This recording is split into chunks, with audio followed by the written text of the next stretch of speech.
Okay so बच्चों आज का टॉपिक कौन सा है नेक्स्ट हमारा electrochemistry. We finished chemical kinetics last time. Now we are doing electrochemistry. Okay okay now electrochemistry chapter आपको सामने सामने दिख रहा है आपके यहाँ पर. मैंने सारे क्वेश्चंस अपलोड किए हुए हैं. All the questions we will discuss, and while discussing the questions also we'll discuss the related concepts and the equations and numericals वगैरह. But before that, as we always do, let's have a brief idea of what we are going to apply. ठीक है, हम लोग यहाँ पर क्या apply करने वाले हैं. हमारा बेसिक नॉलेज क्या है इलेक्ट्रोकेमिस्ट्री का, उसको थोड़ा सा 5 मिनट में रिवाइज कर लेंगे. पहले क्या बोलता है देखो, अगर मैं इलेक्ट्रोकेमिस्ट्री को 2 ब्रॉड ब्रांचेस में क्लासीफाई करूँ तो I will talk about. Basically, electrochemistry deals with cells, right? There are 2 types of cells.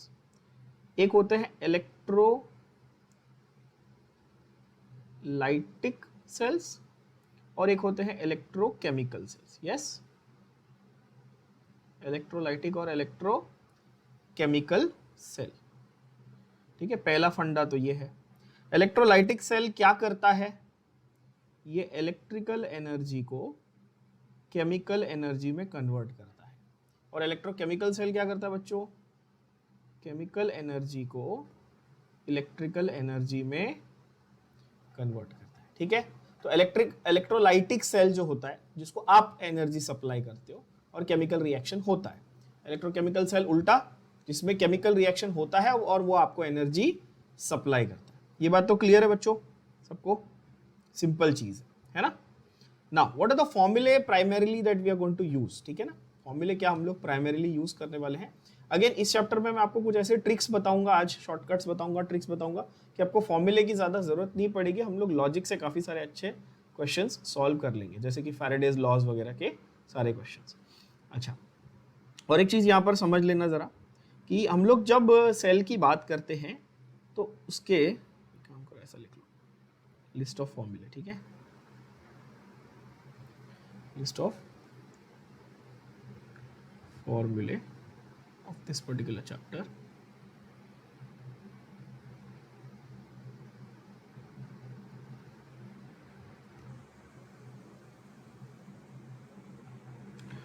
सबसे पहला आता है हमारा सेल कांस्टेंट. क्या आता है? Cell constant which we write as small b, that is L by A. Length of electrode upon area of cross section of electrode. बहुत ही simple, length, electrode का लेंथ और इलेक्ट्रोड का एरिया ऑफ क्रॉस सेक्शन. ठीक है, इसके अलावा जो physics के फॉर्मूले हैं आपके करंट इलेक्ट्रिसिटी के, जैसे कि रेजिस्टेंस हो गया, कंडक्टेंस हो गया, बेसिक फॉर्मूले, रेजिस्टिविटी, कंडक्टिविटी, वो सारे फॉर्मूले जो फिजिक्स के हैं वो इस चैप्टर में डायरेक्टली अप्लाई किए जाएंगे. I am not writing them down, otherwise वो अननेसेसरली आपकी लिस्ट लॉन्ग हो जाएगी. सिंपली अंडरस्टैंड कि यहाँ पर जो फिजिक्स के सारे करंट इलेक्ट्रिसिटी के फॉर्मूले हैं वो भी अप्लाई होंगे. ओम्स लॉ, V = IR, सबको मालूम है, that also we are going to apply. ठीक है ना. सेकंड जो है कोलरॉश लॉ का एक एप्लीकेशन है. कौन सा है? Kohlrausch law. ठीक है, कोलरॉश लॉ का बहुत इंपॉर्टेंट एप्लीकेशन है, ध्यान से सुनना. वो बोलता है lambda nought is equal to lambda of A plus lambda of B minus. Now what is lambda? Let's try and understand that. ये जो लैम्डा यहाँ पर कैपिटल लैम्डा, ये कैपिटल लैम्डा जो है ये क्या है? Molar conductivity. क्या है ये? क्या है? Molar conductivity. अब कोलरॉश लॉ के लिए आपको एक मैं ट्रिक बताता हूँ, एक हिंट देता हूँ, आप ये नोट करके रखना. कोलरॉश लॉ कब लगाएंगे? जब आपको क्वेश्चन में आपको इनफाइनाइट डाइल्यूशन ये वर्ड मिलेगा. क्या मिलेगा? क्या मिलेगा? इनफाइनाइट डाइल्यूशन और जीरो कॉन्सेंट्रेशन, ये दो में से कोई एक वर्ड मिलेगा तो आप क्या लगाएंगे? आंख बंद करके कोलरॉश लॉ लगाएंगे बच्चों. ठीक है, ये लैम्डा A प्लस और लैम्डा B माइनस क्या है? कैटायन और एनायन की कंडक्टिविटी. मतलब कि molar conductivity of AB will be conductivity of A plus conductivity of B. बहुत simple, that is Kohlrausch law. कब लगाएंगे? जब जीरो कॉन्सेंट्रेशन या इनफाइनाइट डाइल्यूशन वर्ड दिया रहेगा. थर्ड है आपका लैम्डा का value is 1000 K/C, where K is equal to, K क्या है भाई, तो ये नॉर्मल कंडक्टिविटी जो आप फिजिक्स में पढ़ते हो ना, इनवर्स ऑफ रेजिस्टिविटी। रेजिस्टिविटी का उल्टा क्या है, कंडक्टिविटी, और उसको 1000 से मल्टीप्लाई करो और डिवाइड बाय C। C क्या है यहाँ पर, कॉन्सेंट्रेशन, ऑब्वियसली केमिस्ट्री पढ़ रहे हो यार, कॉन्सेंट्रेशन है ना C, कॉन्सेंट्रेशन है C। तो लैम्डा का वैल्यू क्या है, 1000 K/C। तो आपको एक स्पेसिफिक कंपाउंड का लैम्डा नॉट निकालने को वो बोलेगा, यानी कि molar conductivity eight zero concentration और इनफाइनाइट डाइल्यूशन, तो आप कोलरॉस लॉ का इक्वेशन लगाएंगे। और आपको अगर वो सिर्फ मोलर कंडक्टिविटी ढूंढने को बोलेगा इन जनरल, और K का वैल्यू दिया रहेगा या कॉन्सेंट्रेशन दिया रहेगा, तो आप 1000 K/C ये फॉर्मूला यूज करें। ठीक है बात। अच्छा, नेक्स्ट जो है वो फैराडेज लॉज है। फैराडेज लॉ बहुत ईजी है, W is equal to ZI/T, ये फैराडेज फर्स्ट लॉ है। इसमें Z क्या है, Z है E/F, Z है क्या, E/F। अब यहां पर नोट करने जैसी क्या बात है, नोट क्या करेंगे बच्चों, 1 फैराडे और 1 F is equal to 96500 coulomb. ये मैंने पढ़ा है आप लोगों को वैसे थियोरी में, वैसे तो बहुत डिटेल में गए थे अपन इसमें, बट आपको ये सिर्फ एक सिंपल सी वैल्यू याद कर लेनी। जैसे आप एवोगैड्रो नंबर याद कर लेते हो, या यूनिवर्सल गैस इक्वेशन में R की value, what is the R की वैल्यू, यूनिवर्सल गैस कांस्टेंट की 8.314 है ना, वैसे ही यहाँ पर आपको फैराडे की वैल्यू याद करनी है। कितनी है वैल्यू, 96500 कूलम, राइट। तो Z की वैल्यू है E/F/IT। E क्या है, E क्या होता है, E मतलब इक्विवेलेंट वेट होता है। E का मतलब क्या होता है, इक्विवेलेंट वेट या इक्विवेलेंट मास। जैसे मोलर मास होता है ना किसी कंपाउंड का, वैसे ही इक्विवेलेंट मास होता है। वो क्या होता है, वो होता है एटॉमिक वेट अपॉन वैलेंसी। क्या होता है, एटॉमिक वेट अपॉन वैलेंसी। अभी हम लोग अप्लाई करेंगे तो आपको अच्छे से समझ में आएगा। ये हुआ फर्स्ट लॉ। सेकंड लॉ क्या था, सेकंड लॉ बहुत ही आसान है। सेकंड लॉ में भी आपको एक ट्रिक या हिंट बता देता हूँ। सेकंड लॉ कब अप्लाई करना है, जब two cells connected in series, ये वर्ड दिया रहेगा। क्या वर्ड ढूंढना है आपको, two cells connected in series. Physics में सीरीज का मतलब क्या होता है बच्चों, करंट सेम या वोल्टेज सेम,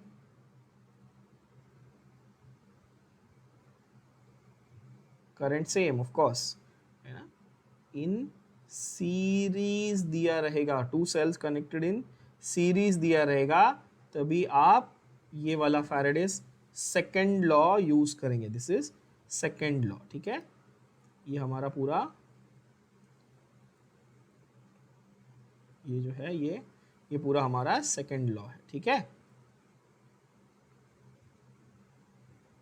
इन सीरीज ये वर्ड के लिए आप यूज करेंगे, ठीक है। आपको हर एक का एप्लीकेशन में क्वेश्चन वाइज सिखाऊंगा अभी। तो मेन चीजें हम लोग डिस्कस करें। उसके बाद एक थियोरेटिकल कॉन्सेप्ट है पूरा लंबा चौड़ा इस चैप्टर में, वो मैं चाहता हूँ कि आप अपनी स्टेट बोर्ड टेक्स्ट बुक से जरूर रीड करना। ड्राई सेल का कॉम्पोजिशन क्या है, लेड एसिड अक्यूमुलेटर यानी लेड बैटरी का कॉम्पोजिशन क्या है, उसमें कोई फॉर्मूला नहीं है, उसमें बेसिकली आपको रीड करना है the theory, the construction of the cell, ठीक है। Diagrams please do not sit and draw the diagram and practice the diagram, that is useless for CET point of view, ठीक है। Mainly focus on the construction, what are the parts of that particular cell, ठीक है। वो theoretical चीज है। Numericals में, electrolytic में ये 5 फॉर्मूले में आपका सब काम हो जाएगा, ठीक है।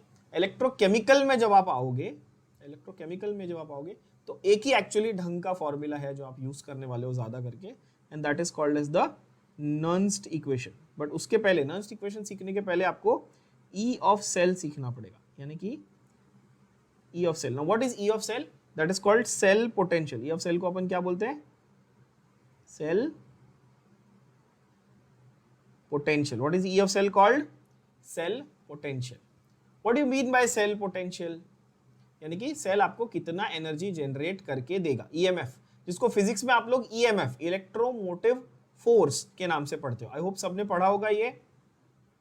सिंपल भाषा में समझो, सेल का पोटेंशियल वो है कि भाई सेल आपको कितना वोल्टेज जनरेट करके देगा। जिसको जो एकदम ही लल्लू बच्चा है वो अगर क्या करना, अपना रिमोट लेना, रिमोट के पीछे ड्राई सेल जो है ना, पेंसिल सेल, वो निकालना, उस पर चेक करना, लिखा हुआ है 1.5 वोल्ट, मतलब उस सेल का पोटेंशियल है 1.5 वोल्ट एनर्जी या उतनी इलेक्ट्रिसिटी जनरेट करना। That is what it literally means, मतलब एकदम सिंपल भाषा में समझा। ठीक है, तो सेल का पोटेंशियल, सेल का पोटेंशियल क्या होता है, उसका फॉर्मूला है ई कैथोड माइनस ई एनोड। क्या है?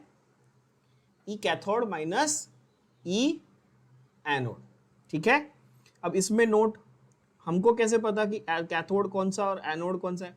हमको दो इलेक्ट्रोड दिए होंगे, तो हमको कैसे पता चलेगा कि कौन सा कैथोड है और कौन सा एनोड है? राइट, ये तो सवाल आएगा ना आपके दिमाग में। तो इसके लिए क्या करने का सिंपल तरीका ऐसा सोचने का, मोर रिएक्टिव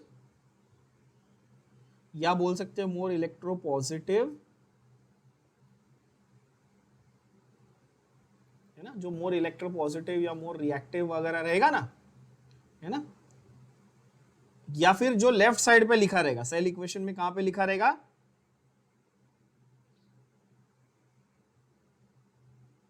सेल इक्वेशन में किधर लिखा रहेगा? सेल के इक्वेशन में किधर लिखा रहेगा? लेफ्ट साइड पे लिखा रहेगा। ये मोर रिएक्टिव वाला, यानी कि आपको जैसे मालूम है कि अगर वो मोर रिएक्टिव है या मोर इलेक्ट्रोपॉजिटिव है या वो लेफ्ट साइड पे लिखा हो, ये तीनों में से कोई भी अगर क्राइटेरिया फुलफिल हुआ तो वो एनोड हो गया। तो वो क्या हो गया? वो एनोड हो गया। और ऐसा मैं बोलूं कि लेस रिएक्टिव है या इलेक्ट्रोनेगेटिव है या राइट साइड पे लिखा हुआ है, तो उसको क्या बोलेंगे आप? उल्टा क्या बोलेंगे बच्चों? ऑब्वियसली आप कैथोड बोलेंगे। ये इतना सिंपल हो गया। देखो, तो अगर मैं आपको ऐसे बोलूं कि भाई सोडियम और गोल्ड, ये दो साथ में दो इलेक्ट्रोड दे दिए, मैंने आपको कंपेयर करने को बोला। अच्छा, मैं आपको जानबूझ के पूरी ईएमएफ सीरीज और ये वो सब हाई फंडू चीजें नहीं बता रहा हूँ। क्यों नहीं बता रहा हूँ? क्योंकि वो आपको कंफ्यूज ही करेगा, उससे आपका फायदा नहीं होगा। जब आप अभी लास्ट मिनट पे आप जब रिवाइज करते हो चीजों को, तो आप उसके अंदर मत घुसो, नहीं तो आपको कुछ नहीं समझ में आने वाला। ठीक है, वो किसके लिए? वो एकदम बेस, जब आप थियोरी कर रहे हो 10 लेक्चर में मैं आपको वो चैप्टर सिखा रहा हूँ, एक एक करके चीजें बता रहा हूँ, वो उसके लिए। बट अभी आप इसको लॉजिक से सॉल्व करो। कैसे लॉजिक से? भाई लेफ्ट साइड पे इक्वेशन में लिखा है तो एनोड है, या इलेक्ट्रोपॉजिटिव है तो एनोड है, या ज्यादा रिएक्टिव है तो एनोड, और इसको opposite cathode.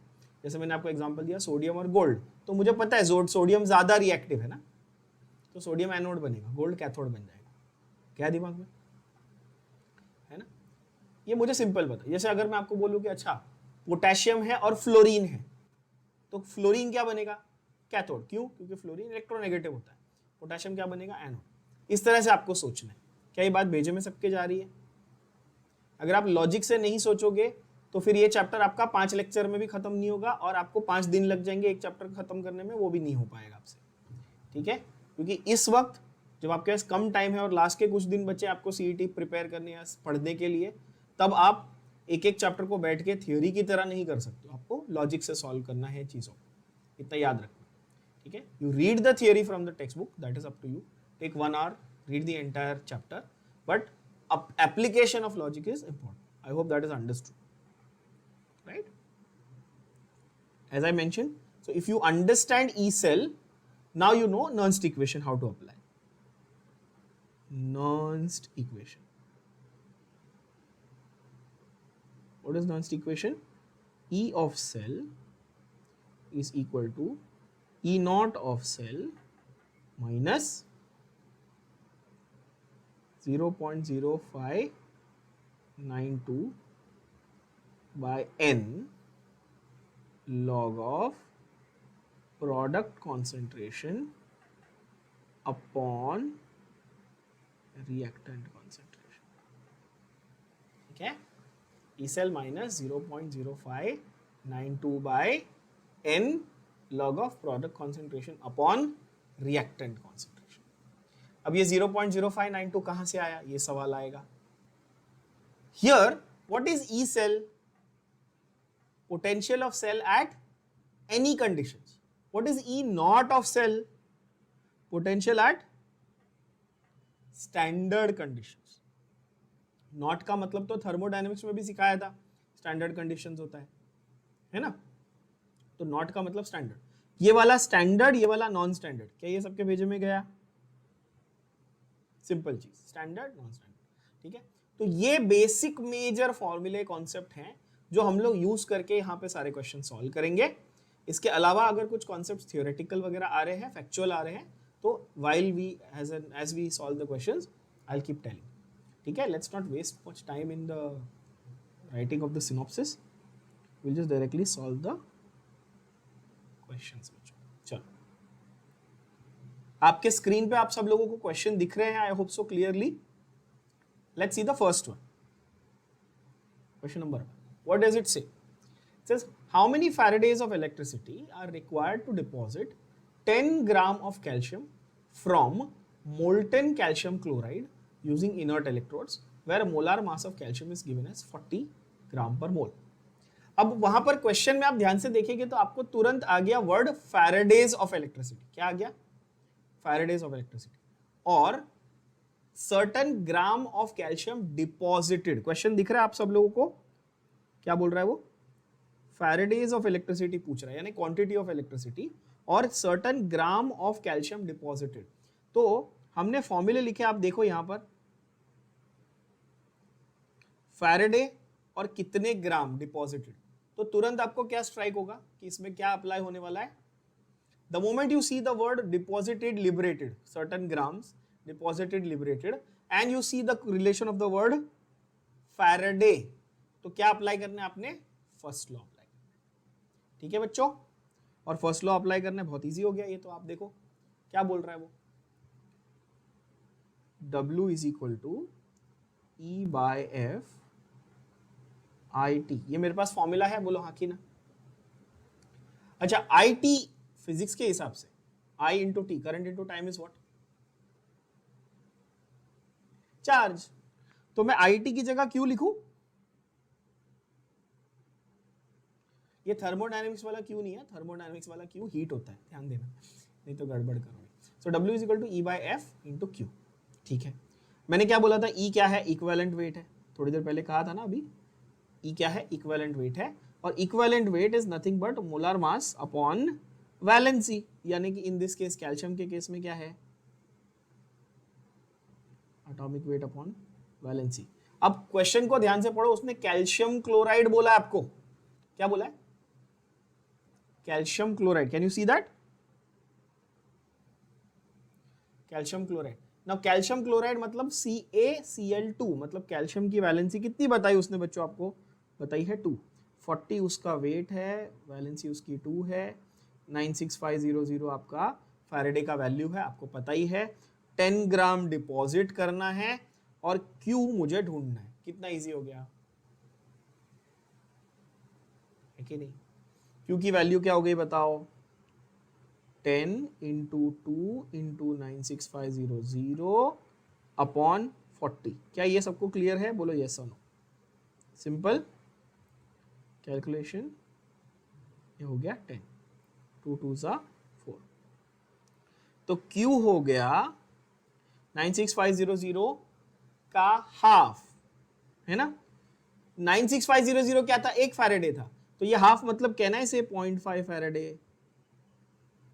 Can you see? The answer will be simple. So answer will obviously be option A, that is Faraday. अच्छा, by the way, just for your reference, I have included the answers also. Answer sheet भी मैंने यहाँ पे डाल दी है।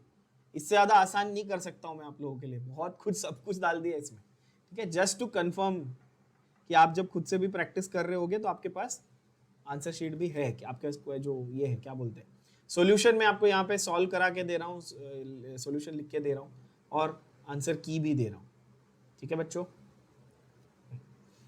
तो 0.5 Faraday, बहुत simple. इसको करने की एक ट्रिक भी है, एक ट्रिक जो स्मार्ट बच्चे वो ट्रिक पिकअप करेंगे फटाफट, देखना 2 सेकंड में आंसर आएगा। इतना याद रखना, कभी भी 1 फैराडे से इक्विवेलेंट वेट डिपॉजिट होता है। क्या बोला मैंने? 1 फैराडे से इक्विवेलेंट वेट डिपॉजिट होता है। कैल्शियम का एटॉमिक मास 40 था, वैलेंसी 2 थी, मतलब इक्विवेलेंट वेट कितना है? 20। तो 1 फैराडे से 20 ग्राम, कितना पूछा उसने क्वेश्चन में? 10 ग्राम, तो 0.5 फैराडे। आंसर आ गया 2 सेकंड में विदाउट सॉल्विंग। बोलो हाँ कि ना? सिंपल। एकदम इजी है ना। अच्छा, नेक्स्ट क्वेश्चन को देखना, वो बोलता है in the cell represented by, in the cell represented by PB solid, pb2 plus, ag plus और ags, the reducing agent is. अच्छा, क्वेश्चन को ध्यान से पढ़ना। थोड़ी देर पहले मैंने ये कहा था सेल इक्वेशन में जो लेफ्ट साइड पे आएगा वो, सेल इक्वेशन में जो लेफ्ट साइड पे आएगा वो एनोड है कि कैथोड है गधे बच्चों? एनोड है ना। मैंने आपको एक ट्रिक बताई थी, ये बहुत ही क्लासिकल ट्रिक है। सेकंड क्वेश्चन के लिए ट्रिक आप याद रखेंगे, ऐसे हमेशा ये ट्रिक याद रहेगी। अच्छा है, लेफ्ट साइड पे है ना, लेफ्ट साइड पे ऑक्सीडेशन होने वाला है। क्या होने वाला है? ऑक्सीडेशन। ए यानी कि एनोड है और वो नेगेटिव इलेक्ट्रोड होता है। क्या समझे? कितना इजी, कैसे याद रखेंगे बच्चों? लोन लेफ्ट से, सॉरी एल से लेफ्ट भी याद रखेंगे और एल से लॉस ऑफ इलेक्ट्रॉन्स भी याद रखेंगे। समझे कि नहीं समझे? कितना इजी हो गया। अच्छा, आप मुझे बताओ, लेफ्ट पे लॉस ऑफ इलेक्ट्रॉन होने वाला है, यानी लेड का, यहां पर लेफ्ट साइड पे कौन था? लेड था बच्चों। लेड का लॉस ऑफ इलेक्ट्रॉन होने वाला है, करेक्ट बात है। और जो इलेक्ट्रॉन लूज करेगा, जो इलेक्ट्रॉन लूज करेगा वो अच्छा reducing agent. Simple, metals lose electrons, they are good reducing agents. तो आंसर क्या हुआ? Option A. कितना सिंपल, बोलो हाँ कि ना। Very very easy, simple concept. Reducing agent कौन है? लेड। क्यों भाई? क्योंकि लेड अपने इलेक्ट्रॉन लूज करेगा, लूज करेगा तो सामने वाले को देगा, तो उसको रिड्यूस करेगा, तो रिड्यूसिंग एजेंट हुआ। लॉजिकल बात है ना। तो जो एनोड बना है वो रिड्यूसिंग एजेंट होगा, सिंपल। तो इसीलिए आंसर है लेड। ठीक है। थर्ड क्वेश्चन फैक्चुअल है, सीधा मैंने आपको ऑलरेडी बता दिया कि ये थियोरेटिकल है। कौन से सेल में कौन सा एनोड है, कौन सा कैथोड है। ड्राई सेल में, लेक्लांकी सेल, ऐसे अलग अलग नाम है। अपनी टेक्स्ट बुक में से, थियोरी में से रीड करना, आंसर इजीली आ जाएगा। बट जस्ट बता दूं, ड्राई सेल में which is the negative electrode. Dry cell क्या है? वो आपका पेंसिल सेल। ड्राई सेल कौन सा आपका? ऑल्सो कॉल्ड पेंसिल सेल, ठीक है ना। ओके इसमें आपका नेगेटिव इलेक्ट्रोड कौन सा होता है ड्राई सेल में? देखो क्या है, it is your zinc. Negative electrode कौन सा आपका? जिंक। अच्छा, again easy way to remember, I tell you, zinc और ग्रेफाइट से बना होता है आपका ड्राई सेल, ठीक है ना। और दोनों में से ज्यादा रिएक्टिव कौन है, जिंक या ग्रेफाइट? ऑब्वियसली जिंक, यानी कि option A is your correct answer. और वही एनोड बनेगा। क्यों? क्योंकि मैंने अभी बता दिया, नेगेटिव इलेक्ट्रोड यानी कि एनोड है, और वो ज्यादा रिएक्टिव, मोर इलेक्ट्रोपॉजिटिव, यानी कि जिंक। क्या ये बात सबको समझ में आई?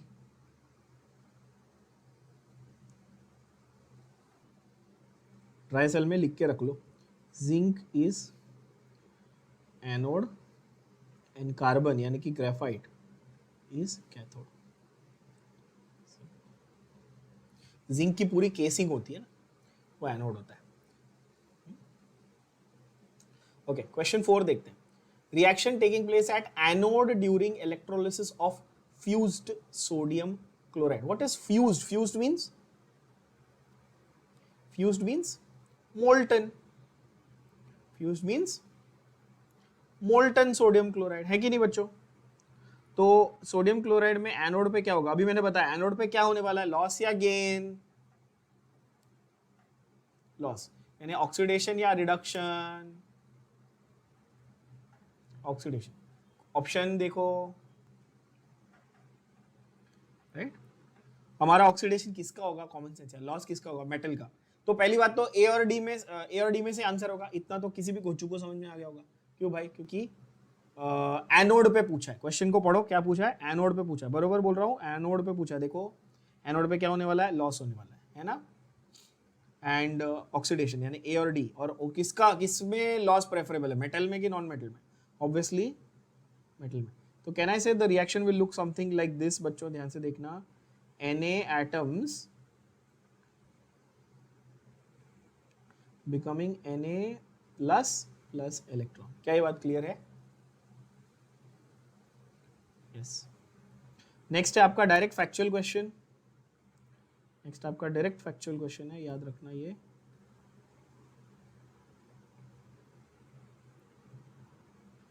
वो बोलता है process in which metal surface is made inactive is called, नाम से ही पता चल गया, इनएक्टिव से हिंट आ गया, हिंट।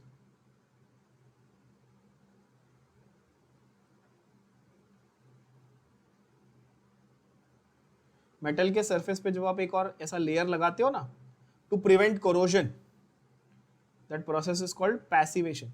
इंग्लिश में याद है एक्टिव वॉइस पैसिव वॉइस किया है इंग्लिश लैंग्वेज में, तो इनएक्टिव कर रहे हो ना, एक्टिव का उल्टा इनएक्टिव कर रहे हो, पैसिवेशन, ऐसे याद रखना। पैसिव बना दिया उसको, मतलब वो रिएक्टिव नहीं है, तो वो जल्दी कोरोड नहीं होगा, रस्ट नहीं होगा। गैल्वेनाइजिंग का मतलब क्या है बच्चों? जस्ट एक आउट ऑफ इंटरेस्ट बता रहा हूं। गैल्वेनाइजिंग देखो ऑप्शन बी दिख रहे हो, जिंक की कोटिंग करना, ठीक है ना? क्या करना? जिंक की कोटिंग करने को क्या बोलते हैं?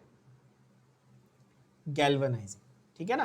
कोरोजन तो आपको पता ही है, कोरोजन क्या होता है, पिकलिंग क्या होता है, सब बच्चों को मालूम है, ठीक है। Which of the following complexes has lowest molar conductance? ये बहुत ही बढ़िया क्वेश्चन है, इसको स्टार मार्क करके रखना, इसको 5 स्टार करना। क्यों? क्योंकि ये कोऑर्डिनेशन केमिस्ट्री में भी दोबारा सेम क्वेश्चन आएगा, देखना। बहुत अच्छा, बहुत इंपॉर्टेंट क्वेश्चन है। इसका लॉजिक जरा कोऑर्डिनेशन केमिस्ट्री से भी है और सॉल्यूशन कॉलिगेटिव प्रॉपर्टी से भी है, ठीक है। सॉल्यूशन कॉलिगेटिव प्रॉपर्टी मैंने आप लोगों को सिखाई, मैंने वहां पर क्लियरली क्या बोला था? कॉलिगेटिव प्रॉपर्टी डिपेंड्स ऑन, एक वर्ड बोला था, colligative property depends on dash, not on dash. Colligative property depends on number, not on nature. ये सॉल्यूशन कॉलिगेटिव में सीखा। इलेक्ट्रोकेमिस्ट्री बोलती है भाई जिसके ज्यादा आयन उसका ज्यादा कंडक्टेंस, कॉमन सेंस, जिसमें ज्यादा आयन्स होंगे उसका ज्यादा कंडक्टेंस होगा। और कोऑर्डिनेशन केमिस्ट्री बोलती है कि जो स्प्लिटिंग होता है मॉलिक्यूल का वो उसके सेकेंडरी वैलेंसी पे डिपेंड करता है। अब ये तीनों चैप्टर के कॉन्सेप्ट को मिलाकर आपको ये आंसर, ये क्वेश्चन सॉल्व करना है, इसलिए इसको 5 स्टार दिया। देखो पहले तो ये समझना है, मैं आपके लिए चारों ऑप्शन लिखता हूं यहाँ पे, ठीक है। ऐसे अच्छे क्वेश्चन के लिए टाइम देना चाहिए, है बड़ा सिंपल।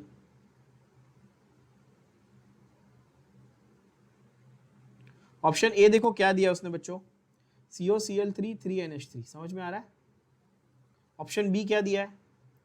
COCl3 यानी कोबाल्ट का क्लोराइड है और 4NH3 है। फिर COCl3 के साथ क्या है, और लॉजिकली क्या रहेगा? 5NH3 रहेगा ऑब्वियसली, और COCl3 के साथ क्या है? 6NH3। बात समझ में आ रही है? अब फंडा ये बोलता है कोऑर्डिनेशन केमिस्ट्री का कि कोबाल्ट की सेकेंडरी वैलेंसी कितनी है? 6। कितनी है? 6। मतलब उसके पास 6 लाइगेंड होना ही चाहिए, 6 लाइगेंड होना ही चाहिए। तो ये ऐसा दिखेगा, देखो CONH3 3 बार Cl3, और ये ब्रैकेट के अंदर आ गया, पूरा बॉक्स के अंदर आ गया। बॉक्स के अंदर आ गया मतलब स्प्लिट होगा कि नहीं होगा? स्प्लिट नहीं होगा। बॉक्स के अंदर आ गया मतलब स्प्लिट नहीं होगा। तो कितने आयॉन्स इसमें से? सिर्फ एक आयॉन। समझा कि नहीं समझा? ये जो पूरा स्ट्रक्चर है ये एक बॉक्स के अंदर का, ये एक स्ट्रक्चर है, ये एक ही आयॉन।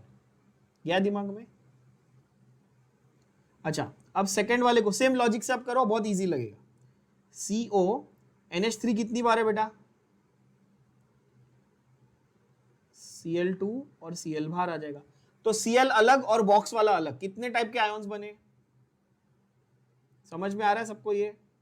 तीसरे वाले का बताओ जल्दी जल्दी अभी। फिर CONH3 कितनी बार?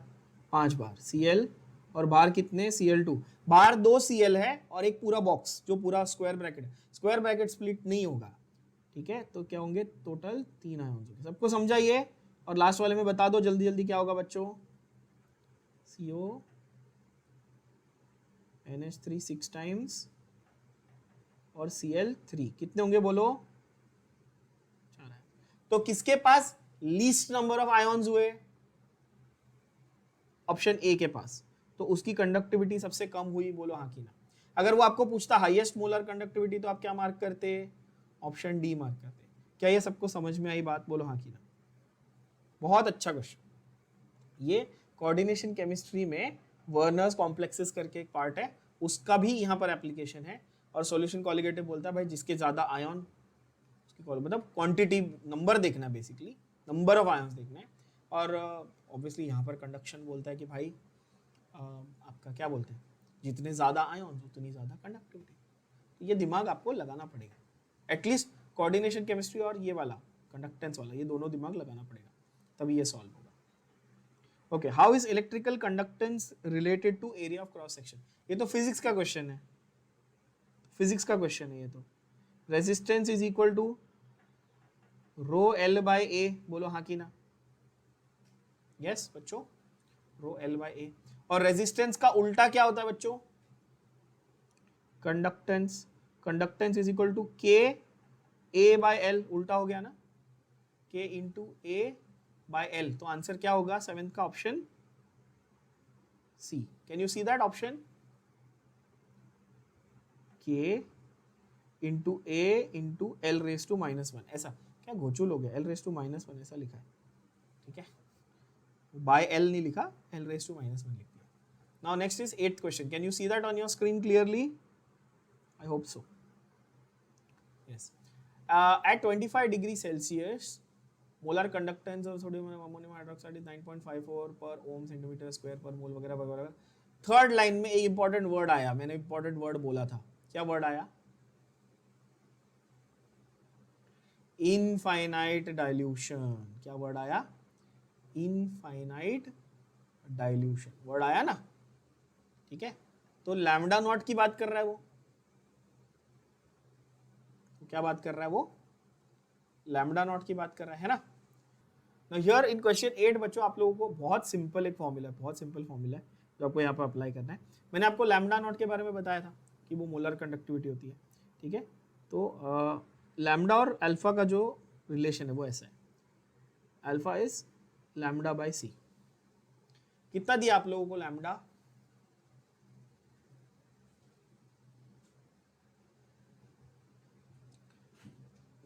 सॉरी उल्टा किया मैंने, क्या? Molar conductance,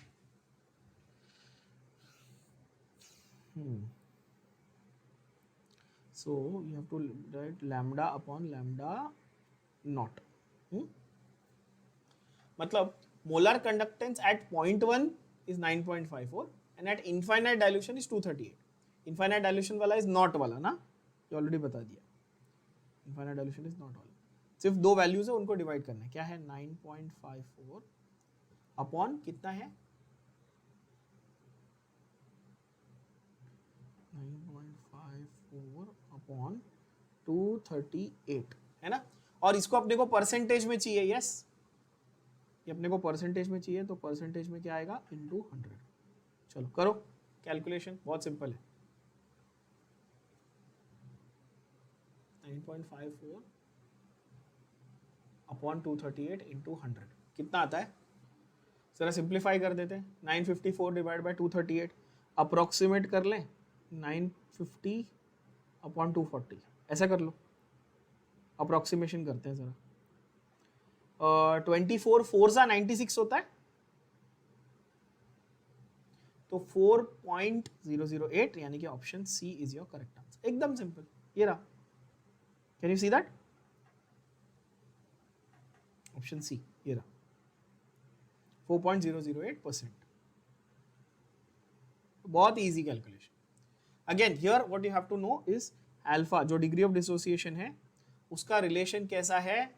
lambda upon lambda naught, यानी कि एक गिवन कॉन्सेंट्रेशन पे जो कंडक्टिविटी है अपॉन जो जीरो कॉन्सेंट्रेशन पे कंडक्टिविटी। बस वो सिंपल फॉर्मूला आपको अप्लाई करना है, you get the answer. Next is आपका question 9, that is button cell. What is a button cell? Button cell is used in watch, ठीक है। अब वो लोग ने फालतू में आपको ओवर कॉम्प्लिकेट करके दिया है क्वेश्चन, जरा सिंप्लीफाई करते हैं। आपको उन्होंने हाफ सेल पोटेंशियल दिया है जिंक का और सिल्वर का, ठीक है बच्चों, जिंक का दिया और सिल्वर का दिया, ठीक है ना, बटन सेल में। ओके, इक्वेशन वगैरह के पीछे नहीं जाना है आपको, थोड़ा सा दिमाग लगाना है सिंपल वाला। Can you look at the equations and tell me which is anode and which is cathode at least? Which one was losing the electron, zinc और silver? Which is losing the electron? Obviously, zinc is losing the electron. Can you see that here? देखो, zinc is losing the electron, है ना? तो zinc anode है और silver cathode है. ये आपको क्लियर पता चल गया बच्चों, है ना? और मैंने आपको फॉर्मूला क्या बताया था, याद करो. E nought of cell is E of cathode. बस आ गया आंसर, E ऑफ एनोड. क्या है कैथोड का वैल्यू, देखो 0.34 है ना, minus of -0.76. Can you see that? The value of zinc is given to you as -0.76. इसमें मेजॉरिटी बच्चे गोची करते हैं. एक छोटी सी हिंट देता हूं, याद रखना, काम आएगी. ई सेल की वैल्यू हमेशा पॉजिटिव आनी चाहिए, यानी कि जो आपका एनोड है ना उसकी वैल्यू नेगेटिव में होगी तो आप उसको माइनस ऑफ माइनस में लिखोगे. सिंपल बात, ठीक है? नहीं तो आपका आंसर ऑब्वियसली नेगेटिव में आएगा, यानी कि आपको सेल एनर्जी सप्लाई करने की जगह आपसे एनर्जी लेगा. ऐसे थोड़ी चलेगा, है कि नहीं? क्या है आंसर बताओ? 1.1 वोल्ट. तो आंसर आएगा ऑप्शन ए. क्या ये बात क्लियर हुई सबको? ये रहा आंसर, ऑप्शन 0.34 प्लस 0.76 ऐड करके देख लो, आंसर आ गया. चलो, according to Faraday's first law, according to Faraday's first law, tell me 10 question according to Faraday's first law. मैंने फर्स्ट लॉ का इक्वेशन आप लोगों को लिख के दिया. क्या होता है फर्स्ट लॉ का equation? W is equal to ZIT. Z को मैंने क्या लिखा था बच्चों? E/F/IT, है ना? Okay, E/F/IT. So can I say that W will be equal to IT into E by I into T into E by 96500, है ना? F की वैल्यू क्या थी? 96500 ना. तो ये क्या है देखो ध्यान से, ऑप्शन बी है. समझ में आई बात? सिंपल, बहुत इजी, डायरेक्ट क्वेश्चन. और ये सारे क्वेश्चन MHCET में आए हुए हैं आपके, आप देख सकते हो, ईयर लिखा हुआ है आपके सामने, है ना? Okay, 11th question. 11th question को सारमा करना, काफी इंपॉर्टेंट कॉन्सेप्चुअल चीज है ये. 1 coulomb of electricity, 1 coulomb of electricity will always deposit what? ठीक है, तो यहां पर एक नोट लिख कर रखना. ये नोट बड़े काम की, आपको बहुत काम आने वाला है ये नोट, ठीक है? मैंने फर्स्ट क्वेश्चन में आपको एक ट्रिक बताई. मैंने ट्रिक क्या बोली कि 1 Faraday always deposits 1 equivalent weight. हाँ कि ना? बोला ना मैंने, 1 Faraday always deposits 1 equivalent weight and 1 coulomb always deposits, ये याद रखना, 1 coulomb always deposits 1 ECE. 1 coulomb always deposits what? 1 ECE. ये फिक्स डेफिनेशन है फैराडे का और कूलम्ब का. फैराडे का और कूलम्ब का ये फिक्स डेफिनेशन. क्या? फैराडे कितना डिपॉजिट करता है? Equivalent weight. कूलम्ब कितना डिपॉजिट करता है? Electrochemical equivalent. क्या डिपॉजिट करता है? Electrochemical equivalent. क्या होता है ECE? इलेक्ट्रोकेमिकल इक्विवेलेंट क्या होता है भाई? सबको मालूम है. किसी एक एलिमेंट का या खास करके मेटल का the quantity that is deposited when 1 coulomb of charge is passed is called electrochemical equivalent.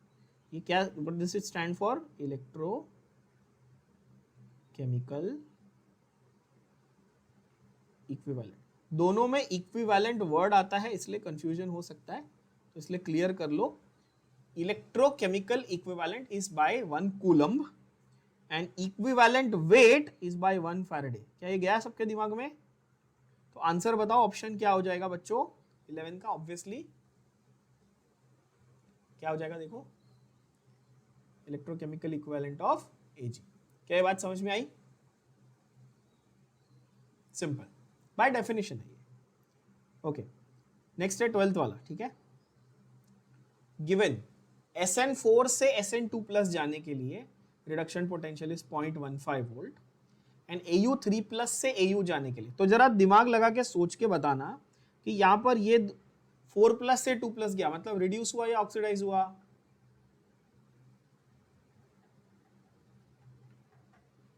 Oxidation number कम हुआ ना, 4 से 2 गया तो रिड्यूस हुआ कि रिडक्शन हो रहा है कि ऑक्सीडेशन हो रहा है, और यहां से 3 से 0 गया तो भी, तो दोनों जगह रिडक्शन हो रहा है। करेक्ट है बच्चों, दोनों जगह क्या हो रहा है, रिडक्शन हो रहा है, सही बात है ना। और वो हमको बोल रहा है कि भाई आपकी जो वैल्यू है दोनों की वो है 0.15 और 1.5, ठीक है। रिएक्शन को ध्यान से देखो, रिएक्शन में भी प्रॉपरली हो रहा है क्या, SN2 प्लस से SN4 जा रहा है और ये इधर से AU3 प्लस से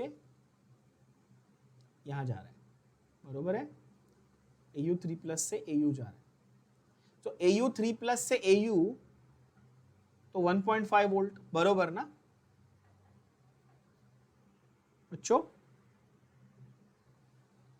0.15, ठीक है बच्चों। फॉर्मूला डायरेक्ट अप्लाई करेंगे अपन, सिर्फ मल्टीप्लाई बाय 2 मत करना, ज्यादा दिमाग मत लगाना कि सर मेरे को 2 वोल्ट दिख रहे तो मैं मल्टीप्लाई बाय 2 कर, ऐसा नहीं। फॉर्मूला में क्या है, कोई स्टोइचोमेट्रिक मल्टीप्लिकेशन नहीं है। क्या था वो बोल रहा है कि भाई E ऑफ सेल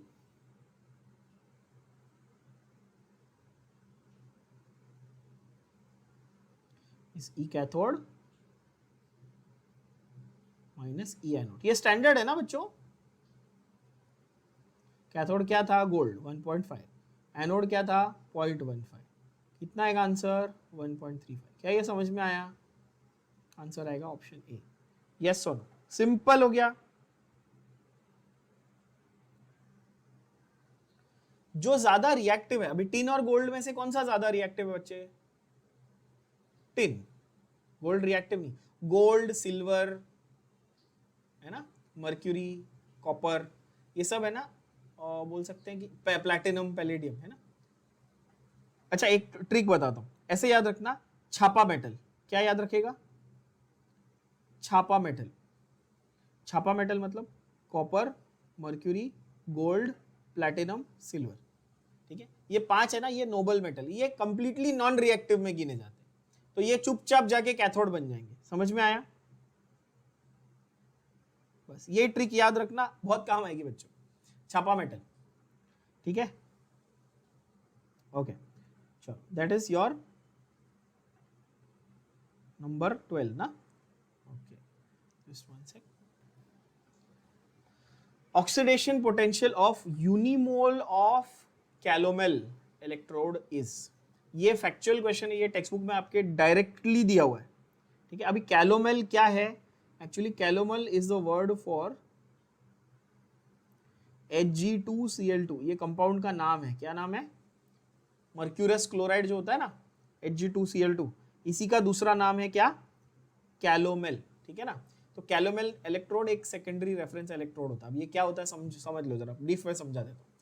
एक ऐसा इलेक्ट्रोड जिसको हम लोग स्टैंडर्ड मानते हैं, जिसके कंपैरिजन में बाकी इलेक्ट्रोड्स को मेजर किया जाता है, उसको रेफरेंस इलेक्ट्रोड कहते हैं। प्राइमरी हमारे पास हाइड्रोजन है और सेकेंडरी हमारे पास कैलोमेल है। इसकी वैल्यू आपके टेक्स्ट बुक में सीधी सीधी दी हुई है, यूनिमोलर यानी कि 1 मोलर कॉन्सेंट्रेशन के लिए, ठीक है। डेसीमोलर बोलता तो, डेसीमोलर बोलता तो 0.1 मोलर होता है ना। तो oxidation potential of unimolar calomel is D, that is -0.28 volt, ठीक है। रिडक्शन पोटेंशियल +0.28 होता है, ऑक्सीडेशन पोटेंशियल इसका -0.28 होगा। नाम क्वेश्चन ध्यान से पढ़ना, ऑक्सीडेशन पोटेंशियल पूछा है, ठीक है। स्टैंडर्ड वैल्यू आपके टेक्स्ट बुक में जो दी है वो रिडक्शन पोटेंशियल की है, उसको नेगेटिव करके अपना आंसर आएगा।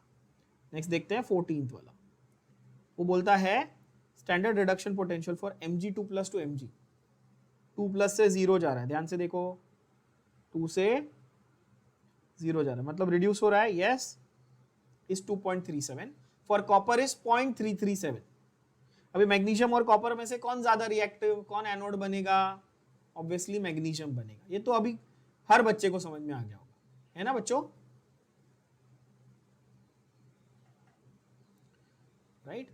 हाँ, अभी वो बोल रहा है आपको कि मैग्नीशियम Mg से Mg2 प्लस बन रहा है, ध्यान से देखना, मैग्नीशियम Mg से Mg2 प्लस बन रहा है, कॉपर Cu2 प्लस से, तो ये इधर से इधर जा रहा है 0.337, समझा,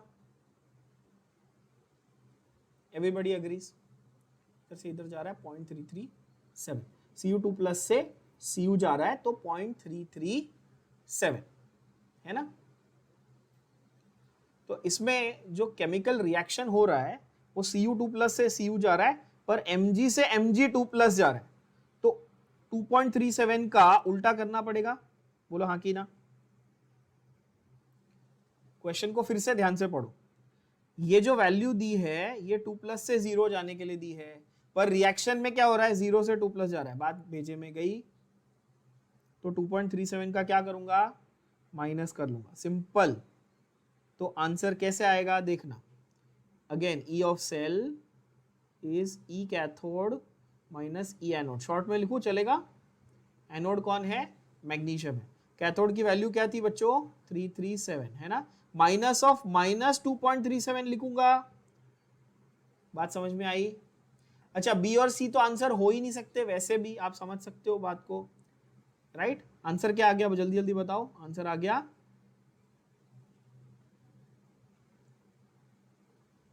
डी, दैट इज 2.7 क्या आना चाहिए एग्जैक्ट, 2.7 समथिंग आना चाहिए ना, 7.4 शायद, 7.4 आएगा ना, सही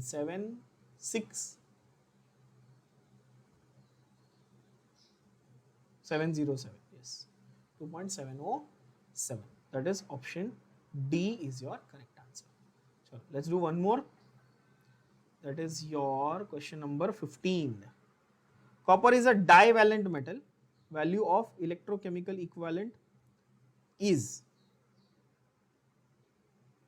3.29 into 10 to minus 4 gram, its atomic mass is. Do you need to solve this? All of you know the atomic weight of copper, right? Do you actually need to solve it? It is 63.5. Everybody knows this ना, तो answer तो वैसे भी मालूम है आपको यार, but just in case अगर आपको क्यूरियोसिटी की कैसे कैलकुलेट करना है तो बता दूं, ठीक है। मैंने आपको अभी थोड़ी देर पहले ये कहा था कि एक फैराडे से इक्विवेलेंट वेट आता है और एक कूलम से इलेक्ट्रोकेमिकल इक्विवेलेंट आता है ना, राइट। तो Z is equal to E by F, Z is equal to E by F है ना, ये भी इक्वेशन में हमने लिखा था, याद कर लो, ये देखो Z is equal to E by F. Z क्या है, इलेक्ट्रोकेमिकल इक्विवेलेंट है। अच्छा जिन लोगों को नहीं पता उनके लिए बता दूं, Z is nothing but electrochemical equivalent, okay. और इलेक्ट्रो इक्विवेलेंट वेट क्या था, मैंने क्या बोला था, एटॉमिक वेट अपॉन वैलेंसी, है ना बच्चों। तो मुझे Z की वैल्यू दी है क्वेश्चन में, पढ़ो, 3.29 into 10⁻⁻4 is equal to atomic weight, ए मैं ले लेता हूँ एटॉमिक वेट को, अपॉन वैलेंसी कितनी दी है, डाईवैलेंट मतलब 2, और फैराडे की वैल्यू क्या बच्चों 96500। क्या ये बात सबके भेजे में गई। तो ए की वैल्यू क्या आई, जल्दी जल्दी बताओ, 3.29 इंटू 2 इंटू 96500 इंटू 10⁻⁻4। क्या ये गया आपके दिमाग में, अप्रोक्सीमेशन कर लो, 3.2 इंटू 2 और इसके 1 2 3 4 इंटू 9.6, क्लियर। ऐसा करेंगे,